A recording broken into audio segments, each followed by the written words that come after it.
Hello दोस्तों, मेरा नाम है जितेंद्र शर्मा। इस वाले वीडियो में मैं आपको बताने वाला हूं कि नॉर्वे का शेंगेन टूरिस्ट वीज़ा का एप्लीकेशन प्रोसीजर क्या है, कौन कौन से डॉक्यूमेंट इसमें लगते हैं, किन किन बातों का ध्यान रखना है जिससे गलती ना हो और आपके वीज़ा आने के चांसेस बढ़ें। उसके लिए आप इस वीडियो को एंड तक बहुत ध्यान से देखना।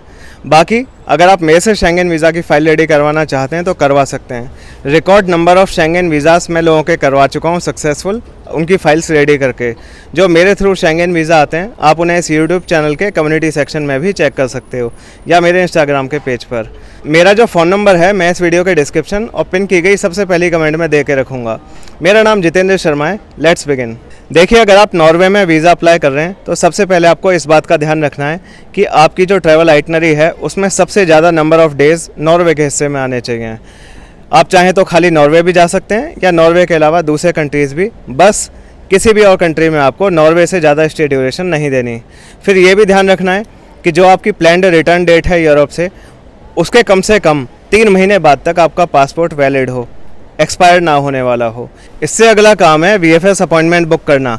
आपको VFS नॉर्वे की वेबसाइट पर जाकर अपने पसंद के सिटी को सेलेक्ट करके अपने पसंद की डेट और टाइम चूज़ करके लास्ट में पेमेंट करके अपॉइंटमेंट बुक कर देना है। VFS अपॉइंटमेंट बुक करने का मतलब है कि उस डेट को आपको अपना पासपोर्ट और बाकी सारे डॉक्यूमेंट जो आप तैयार करेंगे वो लेकर जाने हैं और वहाँ पे सबमिट करके आने हैं। और कुछ दिनों में VFS एम्बेसी से पासपोर्ट कलेक्ट करके along with the result of the visa application आपके घर पे पासपोर्ट भेजता है। VFS का अपॉइंटमेंट लेने के बाद आपको एक ट्रैवल प्लान लिखना चाहिए। ट्रैवल आइटनरी नहीं कह रहा मैं, ट्रैवल प्लान कह रहा हूँ। ट्रैवल आइटनरी तो बहुत डिटेल में लिखी जाती है, उस पर बाद में आऊँगा मैं इस वीडियो में। ट्रैवल प्लान से मेरा मतलब है कि आप एक रफ ट्रैवल प्लान या तो अपने माइंड में तैयार करें या एक अपने फ़ोन में लिख के देख लें या फिर एक पेज पे लिख लें। उस प्लान में सबसे ज़्यादा दिन आपके नॉर्वे के हिस्से में आने चाहिए। आप ये भी दिखा सकते हैं कि आप खाली नॉर्वे घूमने जा रहे हैं और आप ये भी दिखा सकते हैं कि आप नॉर्वे के साथ साथ आसपास के जो कंट्री हैं जैसे स्वीडन, फिनलैंड, एस्टोनिया या डेनमार्क, इनमें भी जा रहे हैं, जैसे आपको सही लगे। कोशिश करना कि अगर आसपास के कंट्रीज़ जा रहे हो तो बिल्कुल आसपास के ही जाओ, ये नहीं कि नॉर्वे से बिल्कुल उधर दूर ग्रीस की तरफ निकल लो। तो ये ट्रैवल प्लान आपको सबसे पहले बनाना है। फिर इस ट्रैवल प्लान के अकॉर्डिंग आपको सबसे पहले अपनी होटल बुकिंग्स करानी है। होटल बुकिंग्स का पेड होना बिल्कुल भी रिक्वायर्ड नहीं है। आप चाहो तो booking.com या अगोडा या ऐसी किसी भी ऐप से होटल बुक करा सकते हो जो कि कंफर्म होंगे आपके, लेकिन जिनकी पेमेंट नहीं हुई होगी। सभी के वीज़ा आते हैं, उनसे कोई दिक्कत नहीं है। मैं ये काम दिन रात करता हूँ, इतने वीज़ा करा चुका हूँ, इसलिए इस बात को जानता हूँ।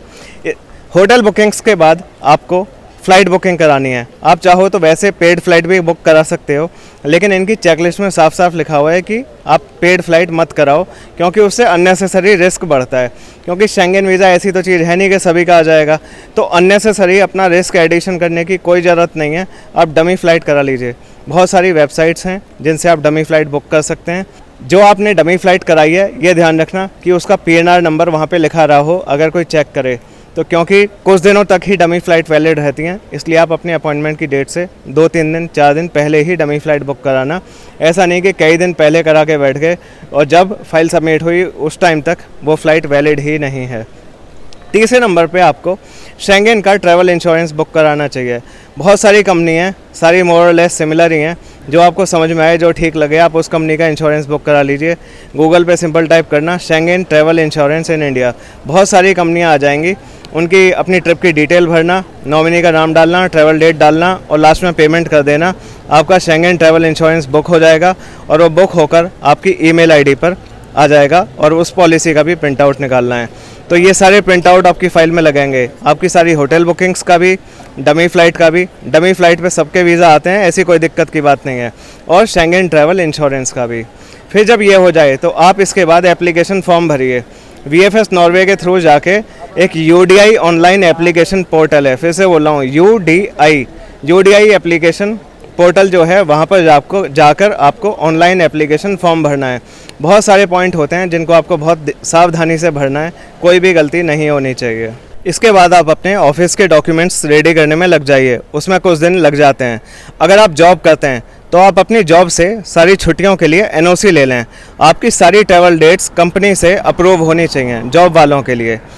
इसके बाद आपको लास्ट के 3 महीने जो हैं उनकी सैलरी स्लिप भी अपनी कंपनी से लेनी होगी और जो आपको ज्वाइनिंग के टाइम और ये अपॉइंटमेंट लेटर मिला होगा उसकी भी एक कॉपी लगेगी। आपकी वीज़ा एप्लीकेशन फ़ाइल में। और अगर आप सेल्फ एम्प्लॉयड हैं तो आपको अपनी कंपनी का रजिस्ट्रेशन कराना होगा, और नहीं है तो करा लीजिए, हो रखा है तो अच्छी बात है, और उसका एक कॉपी आपको अपनी फ़ाइल में लगानी है। कोई सा भी बिजनेस रजिस्ट्रेशन चलेगा, चाहे GST हो, MSME उद्यम, गुमस्ता, ट्रेड लाइसेंस, शॉप एक्ट, बहुत सारे होते हैं, आप कोई सा भी करा सकते हैं।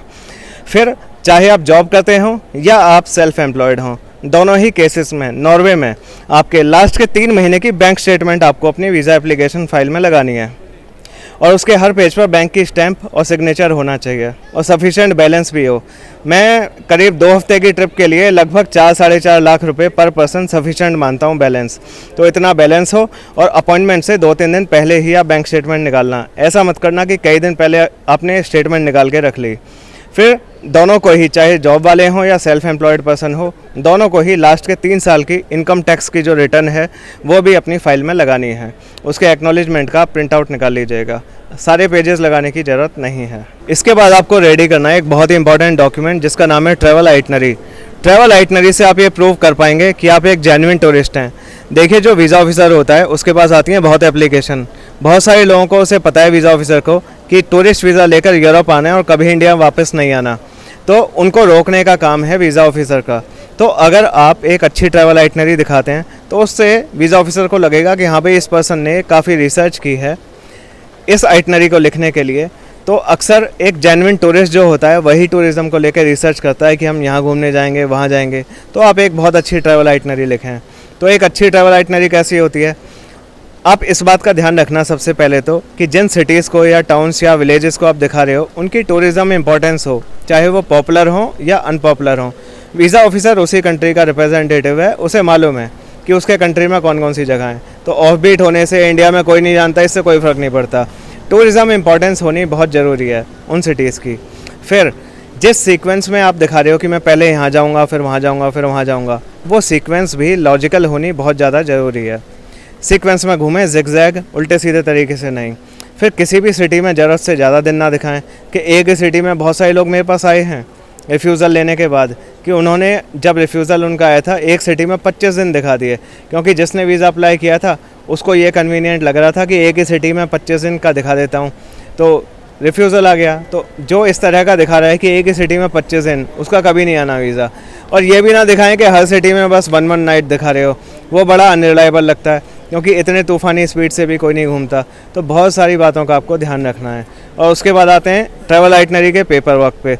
बहुत सही फॉर्मेट में सारी डिटेल आपको भरनी है ट्रैवल आइटनरी में। सारे होटल्स की डिटेल भरना, अपनी फ़्लाइट की डिटेल भरना, कौन कौन से सिटीज़ में जा रहे हो ये सारा प्रॉपर तरीके से, कितनी नाइट्स आप कहाँ दे रहे हो, ये हर सिटी में कौन कौन सी साइट्स आप देखोगे, ये आपको बताना है। तो बहुत ही अच्छी ट्रैवल आइटनरी अगर आपने लिखी तो आपके वीज़ा आने के चांसेस बढ़ जाएंगे। मेरे थ्रू आते हैं record number of Schengen visas जिनकी मैं फ़ाइल्स रेडी करता हूँ। उसकी वजह है सबसे बड़ी ट्रैवल आइटनरी। मैं यूरोप के ऊपर बहुत सालों से बहुत तगड़ी रिसर्च कर रहा हूँ, और उसकी वजह से जो मैं ट्रैवल आइटनरी लिखता हूँ वो बड़ी ही जेन्युइन, लॉजिकल और ओरिजिनल होती है। ये नहीं कि इधर-उधर से कॉपी पेस्ट कर ली। इसके बाद अगला बहुत इंपॉर्टेंट डॉक्यूमेंट जो आपने प्रिपेयर करना है वो है कवर लेटर। जो आपका पूरा केस है उसकी समरी है कवर लेटर। कवर लेटर के माध्यम से आपको ये प्रूव करना है बेसिकली कि आपकी सोशल और इकोनॉमिक टाइज़ इंडिया में मजबूत हैं, मतलब आपकी जड़ें मजबूत हैं। अगर आप जॉब करते हैं तो आप बताएं कि आपकी जॉब क्या है, कौन सी कंपनी में काम करते हो, क्या आपकी पोस्ट का नाम है, क्या आपका रोल है वहाँ पर, कितना वर्क एक्सपीरियंस है, कितना इस फील्ड में आपको वर्क एक्सपीरियंस है और कितने टाइम से आप इस कंपनी में काम कर रहे हैं, आपकी सैलरी कितनी है। और अगर आप सेल्फ एम्प्लॉयड हैं तो बताएं कि आप क्या काम करते हो, आपकी कंपनी का नाम क्या है, कौन सा आपका बिज़नेस का रजिस्ट्रेशन है, कितनी आपकी इनकम होती है, ITR कितने की भरते हो, ये सब कुछ। और चाहे आप जॉब करते हो या सेल्फ एम्प्लॉयड हो, दोनों ही केसेस में आप अपना अकाउंट बैलेंस बताएं। अगर जॉब है तो सेविंग और सैलरी अकाउंट दोनों का बताएं अकाउंट बैलेंस, और अगर अपना काम है तो सेविंग और करंट अकाउंट दोनों का बताएं, प्रोवाइडेड करंट अकाउंट हो, नहीं है तो कोई बात नहीं। और सारा सब कुछ बताएं कि आपकी फैमिली में कौन कौन आप पर डिपेंडेंट है, किस किस के साथ आप फैमिली में रहते हो, आपका अपना घर है या किराए का घर है, जो भी आपकी एसेट्स हैं, इन्वेस्टमेंट्स हैं, उनकी जानकारी दें, कौन कौन से डॉक्यूमेंट आप लगा रहे हो वो सारा बताएं। कुल मिला के आपको ये बताना है कि देखो जी, मैं इंडिया में अच्छा कर रहा हूँ, मेरा यहाँ सोसाइटल स्टेटस भी अच्छा है और इकोनॉमिक स्टेटस भी, मैं एक जेन्युइन टूरिस्ट हूँ, मैं तो बस घूमने जा रहा हूँ, मैं यहाँ अच्छा कमा लेता हूँ। डायरेक्टली आपको नहीं, इनडायरेक्टली ये मैसेज कन्वे करना है।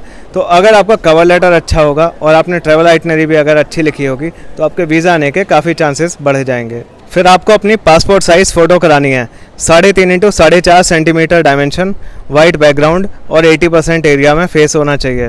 वैसे जो नॉर्वे की चेकलिस्ट है उसमें 3.5 इंटू 4 सेंटीमीटर डायमेंशन लिखा हुआ है।